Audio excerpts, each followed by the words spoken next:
Hello बच्चों, मैं प्रकाश मिश्रा आप सभी का पीएचडी क्लास में वेलकम करता हूं। और आज की क्लास में हम लोग रेशियो के बहुत इंपॉर्टेंट क्वेश्चन करने वाले हैं।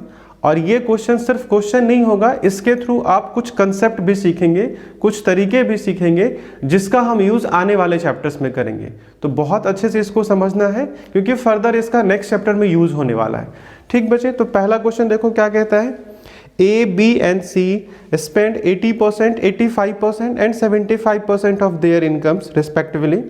If their savings are in the ratio 8:9:20 and the difference between the incomes of A and C is rupees 18,000, then income of B is A, B और C अपने आय का क्रमशः 80%, 85% और 75% खर्च करते हैं। यदि उनके बचत का अनुपात 8:9:20 है तो ए और सी के आय का अंतर 18,000 रुपये है तो बी की आय ज्ञात करें।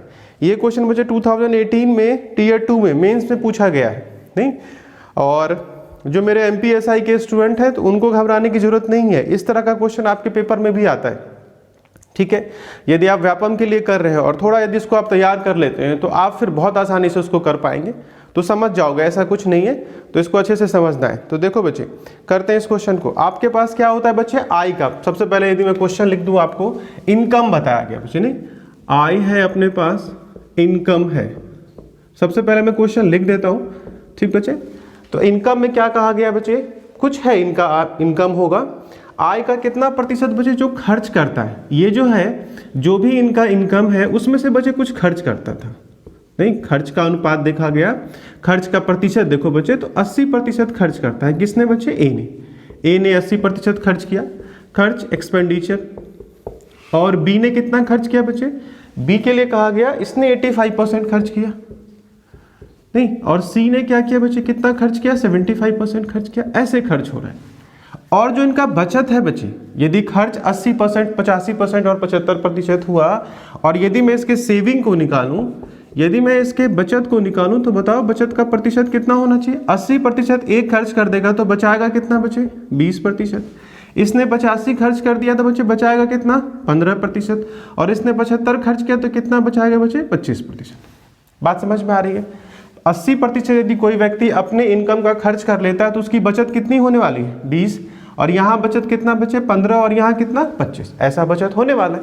अब इस बचत का मेरे पास रेशियो था, इसी बचत का मेरे पास अनुपात है।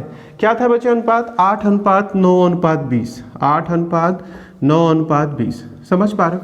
और इनकम पूछा गया था, तो अब मैं क्या करूंगा बच्चे, इनकम में इसको ले जाऊंगा। इनकम में, आय में मुझे ये अनुपात तो बचत का है, नहीं ये अनुपात बचत का है, मैं इसको इनकम में ले जाऊंगा। अच्छा, इनकम में क्यों कन्वर्ट करने की जरूरत पड़ रही है, इनकम के अनुपात की क्यों आवश्यकता है, क्योंकि ए और सी का जो इनकम था, ए और सी का जो इनकम है उसके डिफरेंस के बारे में बताया गया।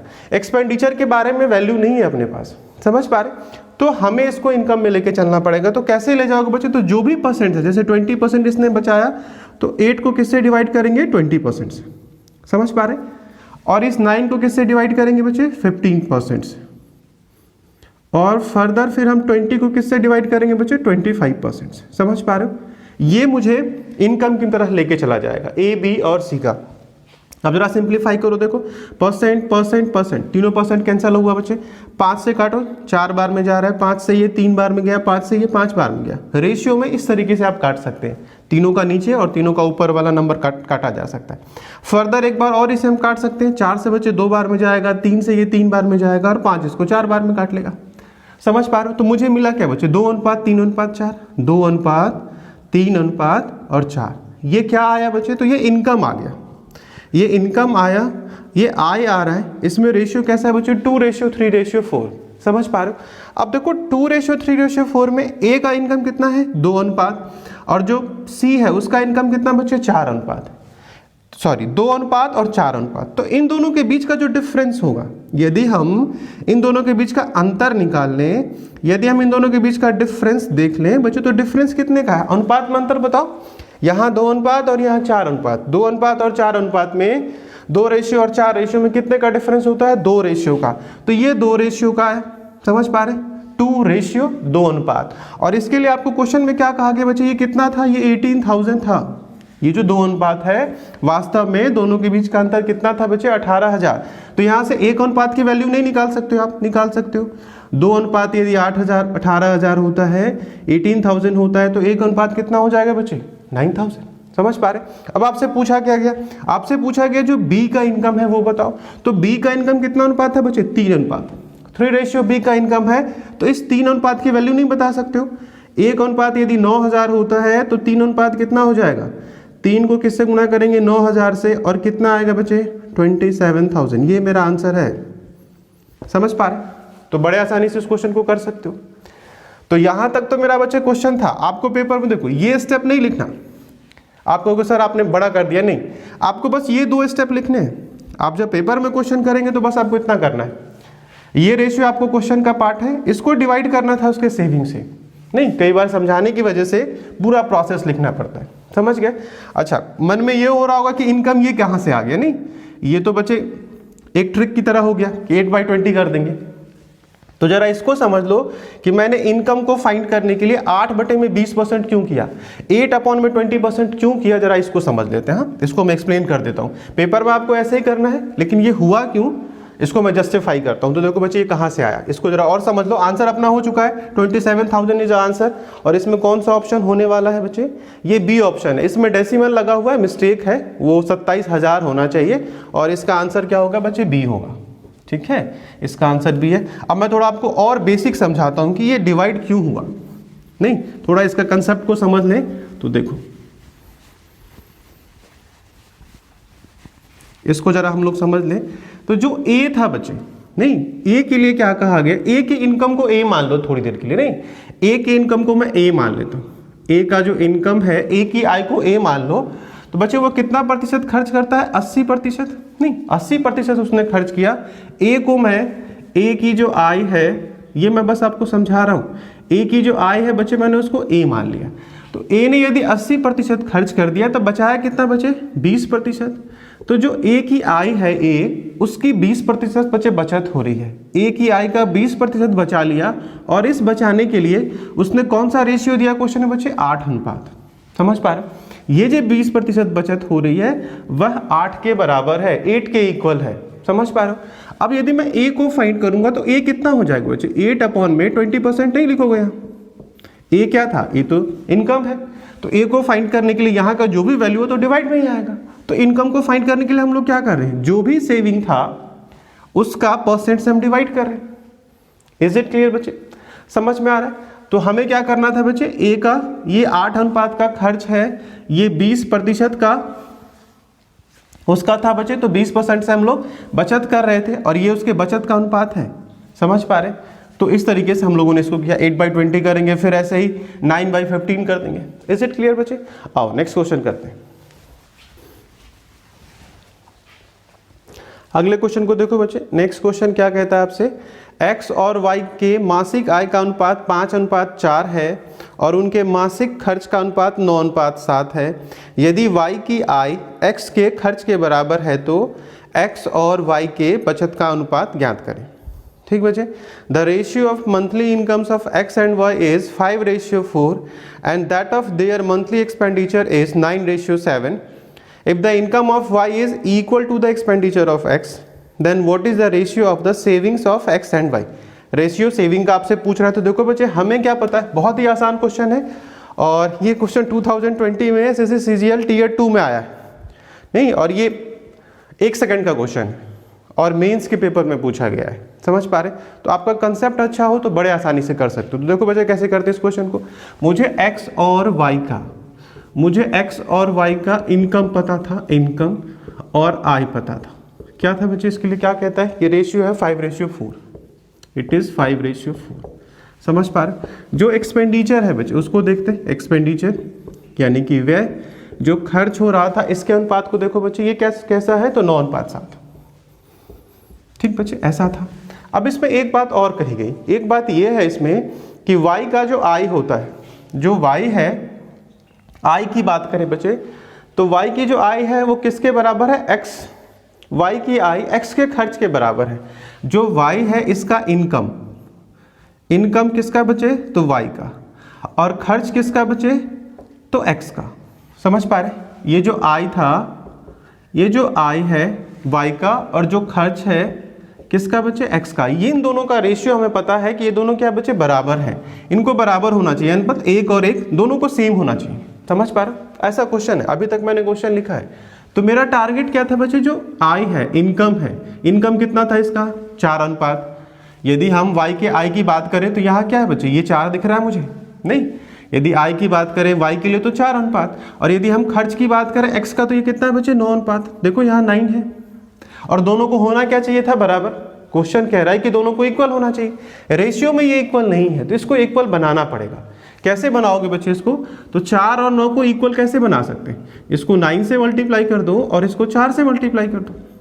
समझ पा रहे, अब 9 से यदि मैं मल्टीप्लाई करूंगा तो 36 हो जाएगा, और 4 को फिर 9 से करोगे तो कितना आएगा, फिर से 36 आ जाएगा। तो इक्वल हो गया क्या, देखो मल्टीप्लाई करते हैं, 9 से 5 करें तो कितना बचे, 45, 9 से 4 36। अब इस रेशियो को भूल जाओ, अब 4 से मल्टीप्लाई करेंगे तो 4 9 जाए कितना बचे, 36, और 4 7 कितना बचे, 28। समझ पा रहे, इतना आ जाएगा, ये रेशियो भूल जाओ।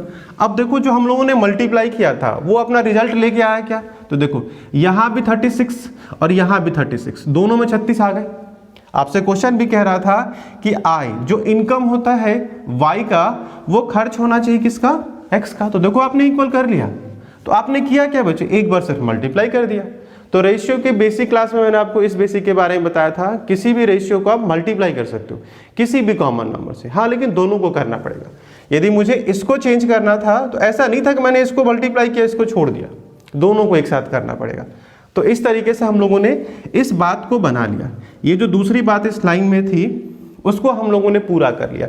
अब देखो आपसे पूछ क्या रहे, सीट आपसे पूछा क्या गया बच्चे, सेविंग, आपसे पूछा गया बचत, बचत बताओ। तो आपने 45 अनुपात कमाया, 45 रेशियो की अर्निंग है और 36 रेशियो का खर्च है। तो आय में से यदि खर्च को आप माइनस कर दोगे, 45 में से 36 को माइनस करोगे तो कितना आएगा बच्चे, 9 आएगा। फिर इस 36 में से इस 28 को माइनस करो, ये जो 36 और 28 बचा अपने पास, 36 में से 28 को माइनस करेंगे तो कितना आएगा बच्चे, 8। सिर्फ माइनस कर देना था, क्योंकि आपके पास इनकम का और एक्सपेंडिचर का दोनों का रेशियो पता है, वैल्यू इस क्वेश्चन में दिया नहीं गया था, तो इसमें से माइनस करो और आंसर कितना हो जाएगा बच्चे, 9:8। समझ पा रहे, दोनों को बराबर बनाना था, एक जैसा बनाना था, बना लिया। अब देखो बच्चे अगला क्वेश्चन यदि हम लोग करें, और इसमें आंसर कौन सा होना चाहिए, द ऑप्शन इज सी तो है नहीं इसका, yes A is the answer, इसका आंसर ए होना चाहिए। समझ गए, आओ नेक्स्ट क्वेश्चन करते हैं। ए और बी की मासिक आय का अनुपात 3:5 है और उनके बचत का अनुपात 2:3 है। यदि बी के आय ए के बचत के 3 गुने के बराबर है तो ए और बी के खर्च का अनुपात ज्ञात करें। सेम वैसा ही क्वेश्चन है। The monthly incomes of A and B are in the ratio 3:5 and the ratio of their saving is 2:3। If the income of B is equal to the 3 times the savings of A, then what is the ratio of expenditures of A and B. समझ गए बच्चे, same question है, video pause करो और खुद से लगाओ, कर सकते हो, ठीक है।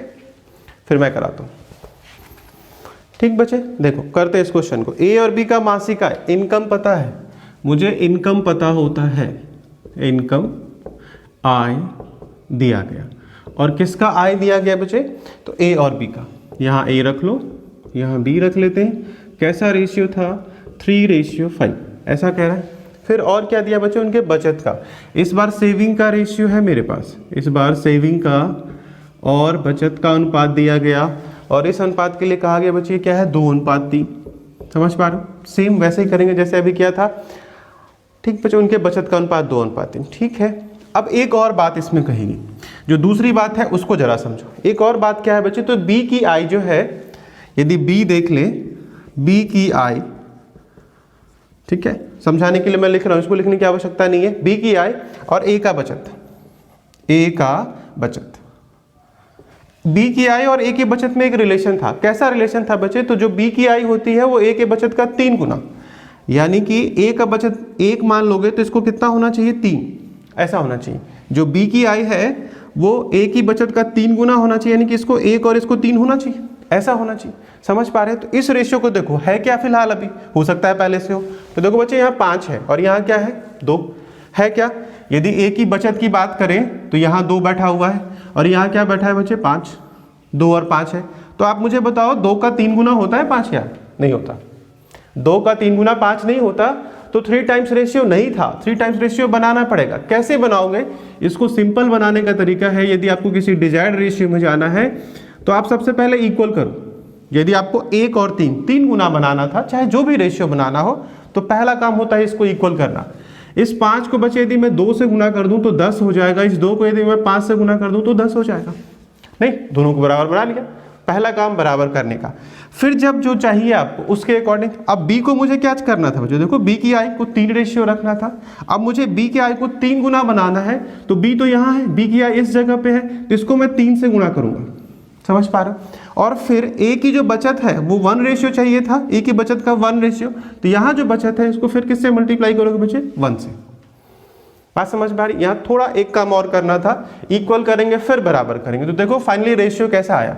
यदि 2 गुने में 3 करो बच्चे, तो इसका मतलब यहाँ मैं किससे गुना कर रहा हूँ? 6 से। तो 6 से गुना करोगे तो 6 से 3 कितना होता है? 18, और 6 से 5 करोगे तो कितना हो जाएगा? 30। अब इस रेशियो को भूल जाओ, इसका हम लोगों ने फेस बदल दिया। रेशियो अभी भी है, जब आप मल्टीप्लाई करते हैं तो रेशियो का सिर्फ फेस चेंज होता है, वो बदलता नहीं है, फेस बदला है बस। ठीक है, अभी भी वो वही रेशियो है। आप ऐसा लिख सकते हो, जो 3/5 है, 3/5 कैन बी रिटन एज 18/30। यदि कोई ऐसा लिखता है तो गलत नहीं है, सही है। 6 से बच्चे इसको करोगे तो 6 से 3 और 6 से कितना? 5, पहुंच गए फिर वहां। सिर्फ फेस बदला गया है क्योंकि जरूरत थी, क्वेश्चन ऐसा कह रहा है। अब बच्चे यहाँ 1830 हो गया। अब 5 × 1 का मतलब आपने 5 से गुना किया, तो 5 से 2 करोगे तो 10 हो जाएगा, और 5 से 3 करोगे तो कितना हो जाएगा बच्चे? 15। अब देखो जरा, क्वेश्चन जो कह रहा था जो b की i है बच्चे, वो क्या होना चाहिए? 3 गुना। तो 3 गुना दिख रहा है आपको क्या? देखो यहाँ 10 है, ये 10 है, और यहाँ पे क्या है बच्चे? 30। 10 का 3 गुना 30 नहीं होता क्या? होता है। तो जो आपको क्वेश्चन में कह रहा था वो हम लोगों ने फॉर्म कर लिया। अब इस रेशियो की आवश्यकता मुझे नहीं पड़ने वाली है। अब जो पूछ रहा है, चलो उसको फाइंड करते हैं। आपसे पूछ रहा है कि इनके खर्च का अनुपात बताओ। तो किसी ने 18 अनुपात कमाया, ठीक बच्चे, अर्न करता है 18 रेशियो और बचत करता है 10 रेशियो, तो उसने खर्च कितना किया होगा? खर्च बता सकते हो? यदि मैं इनका खर्च निकालूं तो खर्च कितना होगा बच्चे? 18 अनुपात कमाता है और 10 अनुपात बचा लेता है, माइनस कर दो, तो 18 में से 10 माइनस करोगे तो कितना आएगा? 8 आ जाएगा। और 30 में से 15 माइनस करोगे तो कितना आएगा बच्चे? 15 आ जाएगा। नहीं, तो कैसा रेशियो बनना चाहिए? 8:15। और यदि मैं ऑप्शन को देख लूं बच्चे तो ये बी ऑप्शन है।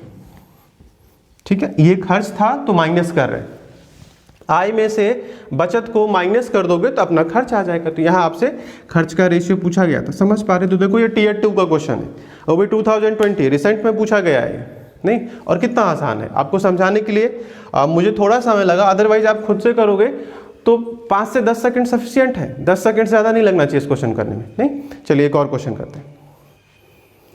ए और बी के आय का अनुपात क्रमशः 2:3 है और उनके खर्च का अनुपात 1:2 है। यदि बी के खर्च का 90% ए के आय के बराबर है तो ए और बी के बचत का अनुपात ज्ञात करें। सेम ऐसा ही क्वेश्चन है, कर सकते हो। वीडियो पॉज करके खुद से लगाना एक बार, देखो कैसे नहीं आता है। और चलो बच्चे इसका इंग्लिश मीडियम देख लें। The ratio of incomes of A and B is 2:3 and that of their expenditures is 1:2। If the 90% of B's expenditure is equal to the income of A, then what is the ratio of savings of A and B. ठीक बच्चे, करते हैं इस question को। देखो आय की बात करें, इनकम की बात करें, जल्दी करते हैं इसको। ए और बी का बच्चे, ए और बी का यदि इनकम देख लिया जाए तो कैसा था बच्चे? 2:3। इट इज 2:3 ऐसा कहते हैं। फिर दूसरी बात क्या है बच्चे? उनके खर्च का, उनके एक्सपेंडिचर का, उनके खर्च का रेशियो मुझे पता था, एक्सपेंडिचर का रेशियो पता था। इट वाज सेड 1:2, नहीं 1:2, 1:2 ऐसा कहा गया।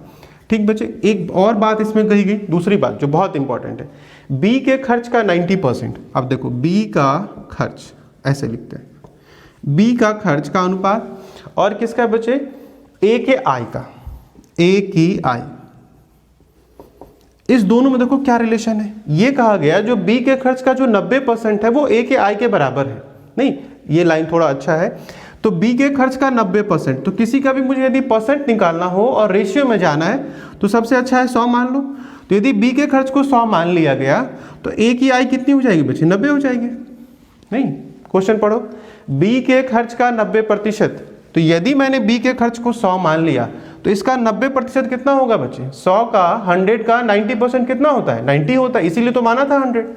तो बी का खर्च यदि 100 है तो ए की आई कितनी हो जाएगी? 90 हो जाएगी। समझ पा रहे हैं? ऐसा क्वेश्चन कह रहा है कि बी के खर्च का 90% ए के आई के बराबर है। समझ पा रहे हो? तो ए का आई कितना? 90 और इसका कितना बचे? 90%। तो इसका मैंने 90% निकाला, इसका 90% मैंने निकाल के और यहाँ ए के लिए रख दिया जैसा क्वेश्चन कह रहा था। अब देखो बच्चे यहाँ से रेशियो क्या मिला, हटाओ जरा 1 1 0 दोनों में से।